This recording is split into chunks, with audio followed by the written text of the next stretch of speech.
राजस्थान में नए बने जिले कब निरस्त होंगे या नहीं होंगे, इस पर बयानवीरों का बयान आना जारी है, लेकिन निर्णय सरकार की ओर से नहीं हुआ है। हाल ही में बीजेपी के प्रदेशाध्यक्ष मदन राठौड़ ने कहा, सांचौर, केकरी जैसे 6-7 जिले राजनीतिक तुष्टीकरण के चलते बना दिए गए, इन्हें निरस्त करेंगे।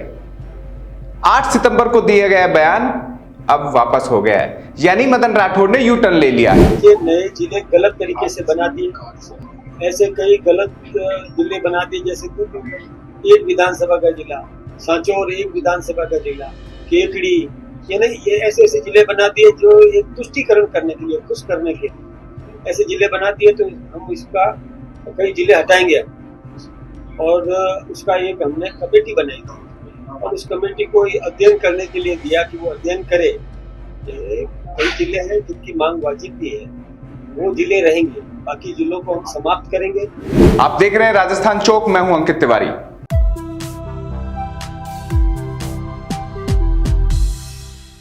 राजस्थान की सियासत में जिले अपना अहम स्थान रखते हैं। पूर्ववर्ती सरकार में मुख्यमंत्री रहे अशोक गहलोत को लगा जिले बनाएंगे तो सरकार उनकी आएगी, लेकिन जो नए जिले बने वहां पर हार का प्रतिशत ज्यादा रहा। नाराजगी को भांपते हुए बीजेपी की सरकार ने सोचा ये जिले गले की फांस ना बन जाए, निरस्त कर दिए जाए। ऐसे में कमेटी गठित की गई, कमेटी ने रिपोर्ट दी। कमेटी को कहा गया रिपोर्ट को थोड़ा और रिफाइन कीजिए। इसके साथ ही अब बयानों के आने का सिलसिला जारी है। बात चाहे बीजेपी प्रदेशाध्यक्ष मदन राठौड़ की हो कि जिले खत्म करेंगे, राजनीतिक तुष्टीकरण से बने, जरूरत नहीं है, राजस्थान के हिसाब से सही नहीं है। यूडीएच मंत्री जाबर सिंह खर्रा ने मोहर लगाई कि ये तो खत्म होने चाहिए, लेकिन शायद दिल्ली को ये रास नहीं आया। मदन राठौड़ हाल ही में दिल्ली से लौटे हैं। सदस्यता अभियान की गतिविधि, राजस्थान में कैसा संगठन है, संगठन को क्या क्या काम करने हैं, सरकार कैसी चल रही है, पूरा रिपोर्ट कार्ड वो सौंप कर आए हैं, ऐसा चर्चा में है। लेकिन आते ही एक बयान से पलट गए हैं, मुकर गए हैं अपने ही कहे गए उस वक्तव्य से जिसमें जिले निरस्त करने की बात थी। उन्होंने कह दिया है कि माफ कीजिएगा, लेकिन ये माफी राजस्थान में यूं ही नहीं मिलती। मैं जानता हूँ उससे वापस लिया जाए तो दर्द तो होता ही है। मैं इस विषय की चर्चा इसलिए नहीं करता कि मेरा विषय है भी नहीं। मेरा विषय है संगठन का काम करना, मेरा विषय है अपने परिवार को संभालना।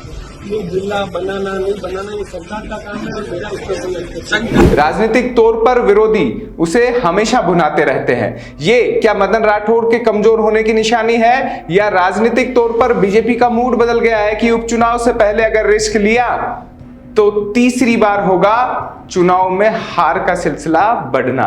इस बार सरकार की परफॉर्मेंस दांव पर लगी है। मुख्यमंत्री, मंत्रियों और सरकार ने कैसा काम किया है वो उपचुनाव की 6 सीटों पर हार जीत के अंतर के साथ तय होना संभावित है। आने वाले दिनों में पंचायती राज, नगरीय निकायों को भी चुनाव है।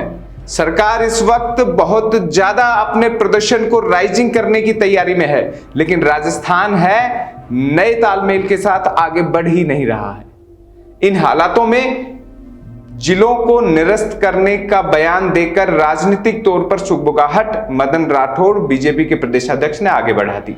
नेता प्रतिपक्ष टीकाराम जूली हो, पूर्ववर्ती सरकार के मुख्यमंत्री अशोक गहलोत हो, बयान भी दे दिया कि यह फैसला लेने योग्य नहीं है। एक सुखराम बिश्नोई जो पूर्व मंत्री रहे, उन्होंने तो साफ कह दिया कि फैसला लेकर तो दिखाएं। ये साहस विपक्ष में तभी आता है जब सत्ता पक्ष निर्णय लेने में देरी करता है।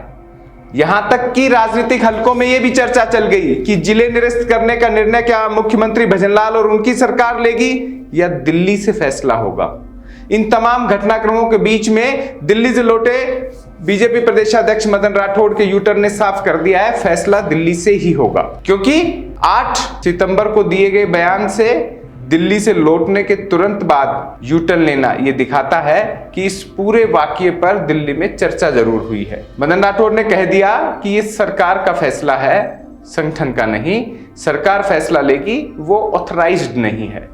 तो बयान जब दिया गया है, उस बयान के बाद असर हुआ है।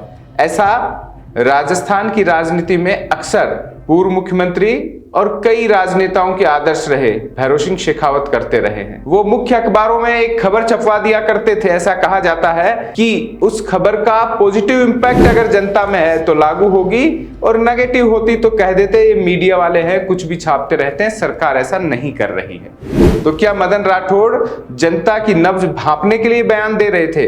अगर ऐसा दे रहे थे तो उन्हें यह भी समझना होगा कि राजस्थान में भैरों सिंह शेखावत की राजनीति के बाद बहुत पानी बह गया है, और वो बहता हुआ पानी अक्सर जहां ठहरा हुआ है वो परेशान भी करता है उन नेताओं को जिनकी संभावनाएं फिलहाल बनी हुई है पॉजिटिव लिहाज से। राजस्थान की राजनीति में ये जिले कौन कौन से होंगे, अब ये चर्चाओं का विषय बना हुआ है। परीक्षा की तैयारी कर रहे बेरोजगार युवा हर बार सरकार के इन बयानों को गौर से पढ़ते हैं कि कब पेपर में सवाल आ जाए कि कौन कौन से जिले निरस्त हुए या नए बने, और गलत हुआ तो उनके तो जीवन भर का दाव इसी एग्जाम पर है। लेकिन उलट बेरोजगार ये भी कहते हैं कि परीक्षा सरकार कराए तो सही, तभी तो प्रश्न आएगा। ये तमाम चीजें राजस्थान की राजनीति में चल रही है। संभवतः मुख्यमंत्री भजनलाल शर्मा इन सब पर निगाह दे रहे होंगे। हालांकि फिलहाल जापान में राजस्थान में नया निवेश बढ़ाने की तैयारियों में जुटे हुए हैं। घोषणा उन्होंने कर दी है कि घिलोट में भी जापानी जोन की तरह नया क्षेत्र डेवलप होगा, यानी रोजगार प्राइवेट स्तर पर बढ़ेंगे। तो ये कोशिशें अपने स्तर पर कर रहे हैं, बेरोजगारों को ये भी ध्यान में रखना होगा। लेकिन इतना है, राजस्थान की राजनीति में जिलों की राजनीति उस घिलोट में भी आती है जहां इलाका बहरोड नीमराना है। बहरोड और कोटपुतली एक जिला बनाया गया था, वो बनने के साथ ही राजनीतिक तौर पर भी उलझा हुआ है। वहीं खैरथल और अरवल ये भी पास पास है। ऐसे में इनमें भी कुछ बदलाव की संभावनाएं हैं। कौन सा जिला रहेगा कौन सा नहीं, ये तो हुक्मरान तय करेंगे, जनता से पूछता भी कौन है। लेकिन इतना तय है कि राजस्थान की राजनीति में जिले निरस्त होंगे या नहीं, इस पर अंतिम निर्णय होना भी बाकी है। आप देख रहे थे राजस्थान चौक। राजस्थान चौक की तमाम खबरों को देखने के लिए चैनल पर बने रहिएगा और कमेंट बॉक्स में बताइएगा कि सरकार को क्या ये फैसला लेना चाहिए।